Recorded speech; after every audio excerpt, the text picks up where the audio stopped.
Okay, next amendment is in exemptions under GST chapter. Simple amendment है एकदम। पहले ना ऐसा लिखा हुआ था कि अगर सैटेलाइट लॉन्च सर्विस है और सैटेलाइट लॉन्च सर्विस इसरो दे रहा है, इंडियन स्पेस रिसर्च ऑर्गेनाइजेशन, उन लोग का एक अलग से डिपार्टमेंट है, अंतरिक्ष corporation limited, new space India limited. तो जो सैटेलाइट लॉन्च करने का सर्विस है वो अगर इसरो देगा, अंतरिक्ष कॉर्पोरेशन लिमिटेड देगा या न्यू स्पेस लिमिटेड देगा तो वो एग्जेम था। अब इन लोग ने ना वो वर्ड हटा दिए और लिखा है सिर्फ सैटेलाइट लॉन्च सर्विसेज। मतलब आज अगर इंडिया में अलाउ किया ना प्राइवेट, इन लोग प्राइवेटाइजेशन अलाउ कर रहे सैटेलाइट लॉन्चिंग में। सो अगर सैटेलाइट लॉन्च सर्विसेज कोई प्राइवेट एंटिटी भी देता है तो it will be exempt from tax, not only ISRO, Antariksh and new space. So satellite launch service in general ही एग्जेम्प्ट हो गया। नेक्स्ट, इसमें अमेंडमेंट नहीं है बेटा, ये वाला पॉइंट, ये वाला पॉइंट, ये वाला पॉइंट, ये वाला पॉइंट सब सेम है। क्या सेम है सर? पॉइंट नंबर 3, 4 एंड 5, ये अपन ने जो पढ़ा था 2, 3, 4 एंड 5 के गवर्नमेंट सर्विसेज में अपन ने पढ़ा था, गवर्नमेंट अगर पटा सर्विस दे रहा है तो टैक्सेबल है, अदर देन पटा दे रहा है तो एग्जेम्प्ट है। सो वो पटा सर्विसेज में सिर्फ एक नया वर्ड आ गया, ministry of railway, that's it. So government का जो अपन ने पटा पढ़ा था वो भी पटर हो गया। Post office taxable, aircraft vessel taxable, transport of passenger and goods taxable, any other services taxable, and Indian railway अगर कोई सर्विस दे रहा है तो टैक्सेबल है। तो जहां पे भी वो पटा लिंक था वो सब जगह पे इन लोगों ने ministry of railway word add कर दिया, दैट्स इट। ऊपर आरसीएम में भी पढ़ा था कि मिनिस्ट्री ऑफ रेलवे पे एफसीएम आएगा, आरसीएम आने वाला नहीं। सिमिलरली एग्जेम्पशन नंबर 2 जो सेकेंड अमेंडमेंट है वो मेरे को बोलता है ये, अगर कोई भी पर्सन नॉन टैक्सेबल टेरिटरी में लोकेटेड है और अगर वो सर्विस दे रहा है, मतलब कोई यूएस वाला सर्विस दे रहा है चाइना वाले को, नॉन टैक्सेबल टेरिटरी वाले को, तो वो एग्जेम्प्ट है। तो supply of service by a person located in non taxable territory to another person located in non taxable territory, तो इंडिया में टैक्स आने वाला नहीं है। अगर ये नॉन टैक्सेबल टेरिटरी वाला जो सप्लायर है, मतलब यूएस में जो है वो सप्लायर बैठा हुआ है, उसने इंडिया में सर्विस दिया है गवर्नमेंट को या इंडिविजुअल को जो नॉन बिजनेस रिलेटेड सर्विसेज है। सो अगर गवर्नमेंट और इंडिविजुअल को सर्विसेज दिया है जो नॉन बिजनेस रिलेटेड है तो अगेन वो एग्जेम्प्ट है, बिकॉज यूएस वाला तो टैक्स भरेगा नहीं, टैक्स इंडिया वाले को आरसीएम में भरने का है। बट वो इंडिविजुअल जो नॉन बिजनेस के लिए सर्विस ले रहा है किधर आरसीएम, वो सब पे करेगा। सो नॉन टैक्सेबल टेरिटरी वाले ने नॉन टैक्सेबल टेरिटरी में अगर कोई सर्विस दिया है, नॉन टैक्सेबल टेरिटरी वाले ने इंडिविजुअल या गवर्नमेंट को सर्विस दिया है जो बिजनेस से रिलेटेड नहीं है, या तो नॉन टैक्सेबल टेरिटरी वाले ने चैरिटेबल इंस्टीट्यूट को सर्विसेज दिया है जो रजिस्टर्ड है और वो चैरिटेबल एक्टिविटी कर रही है।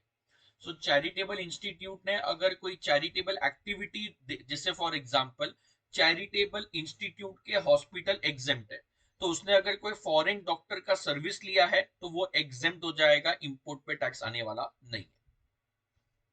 सिमिलरली अगर ऑनलाइन एजुकेशन सर्विसेज है to education institute other than, sorry, by way of pre school and approved vocational courses, तो अगर यूएस में जो सप्लायर है वो ऑनलाइन एजुकेशनल जर्नल या पीरियोडिकल्स प्रोवाइड कर रहा है to education institute other than institute providing services by way of pre school और higher secondary school and educational courses, तो ये सब एग्जाम पहले से ही था।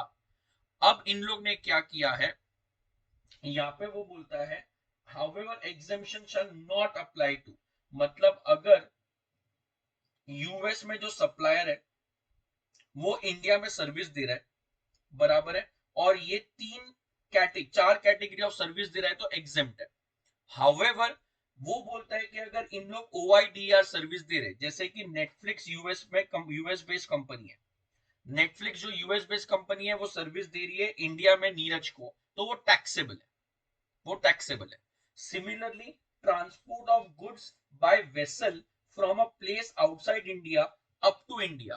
तो यूएस की एक शिपिंग कंपनी है, वो यूएस की शिपिंए कंपनी यूएसए से गुड्स को इंडिया में ट्रांसपोर्ट कर रही है, यूएसए से गुड्स को इंडिया में ट्रांसपोर्ट कर रही है, तो वो एग्जेम्प्ट है, उसके ऊपर टैक्स आने वाला नहीं है। पहले टैक्सेबल था, अब एग्जेम्प्ट हो गया। So amendment is non taxable territory में जो सप्लायर है, अगर वो इंडिया में सर्विस दे रहा है तो उसमें कुछ एग्जेम्पशंस है। गवर्नमेंट को दिया तो एग्जेम्प्ट है, चैरिटेबल इंस्टीट्यूट को दिया तो एग्जेम्प्ट है, एजुकेशनल इंस्टीट्यूट को दिया तो एग्जेम्प्ट है, या नॉन टैक्सेबल वाले ने नॉन टैक्सेबल को दिया तो एग्जेम्प्ट है। उसमें दो सर्विसेज टैक्सेबल था, अगर OIDAR सर्विसेज है and transport of goods outside India से इंडिया तक आने का सर्विस टैक्सेबल था। अब ये डिलीट कर दिया है, मतलब अब इन लोग को एग्जेम्पशन मिल गया है। तो यूएस की अगर शिपिंग कंपनी इंडिया में सामान ट्रांसपोर्ट करके दे रही है यूएसए से इंडिया तक का विद इन इंडिया नहीं है, इंडिया तक मतलब यूएसए से एग्जांपल मुंबई पोर्ट लाने का, तो वो एग्जेम्प्ट है, टैक्स आने वाला नहीं। ओके, न्यू एग्जेम्पशन इंट्रोड्यूस, तो ये पहले नहीं था, अभी नया ऐड हुआ है। ये एक्चुअली सर्विस टैक्स में पहले से ही था, जीएसटी में इन लोग ने नहीं ऐड किया, अब वापस से ऐड कर रहे हैं। तो अगर गवर्नमेंट अथॉरिटी सर्विस दे रहा है, service provided sorry extremely sorry service provided to government authority. So अगर मैं गवर्नमेंट अथॉरिटी को सर्विस दे रहा हूं, कौन सी सर्विस दे रहा हूं, वाटर सप्लाई से related, public health, sanitation, conservancy, solid waste management, slum improvement and upgradation, तो ये एग्जेम्प्ट हो जाएगा। WPS सर्विसेज इसको बोलते हैं। एक्चुअली इन लोग ने पहले सोचा था कि वो पब्लिक कन्वीनियंस सर्विसेज जो है उसी में सब कवर्ड हो जाता है, बट अब गवर्नमेंट को अगर वाटर सप्लाई वाटर मैनेजमेंट का एक्टिविटी करना है तो इन लोग कॉन्ट्रैक्ट प्राइवेट वाले को भी देते हैं कि आप लोग ये एक्टिविटी कैरी आउट करो। तो अगर मैंने गवर्नमेंट अथॉरिटी को सर्विस दिया है WPS वाला, W मतलब water supply, public health, sanitation, conservancy, solid waste management, slum improvement and upgradation, तो ये सर्विसेज पे टैक्स आने वाला नहीं है, it is an exempt entry. So exemption के अंदर 4 अमेंडमेंट है। पहला amendment, satellite launch service in generally exempt हो गया है, सिर्फ वो 3 इंस्टीट्यूट जो पहले थे अभी सारे एग्जेम्प्ट हो गए।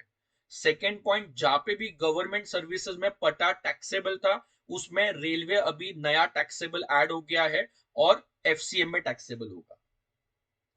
थर्ड अमेंडमेंट है कि नॉन टैक्सेबल टेरिटरी वाले ने अगर नॉन टैक्सेबल टेरिटरी वाले को सर्विस दिया है, चैरिटेबल इंस्टीट्यूट को दिया है, गवर्नमेंट या इंडिविजुअल को नॉन बिजनेस पर्पस के लिए दिया है, तो वो पहले एग्जेम्प्ट था, अभी भी एग्जेम्प्ट है।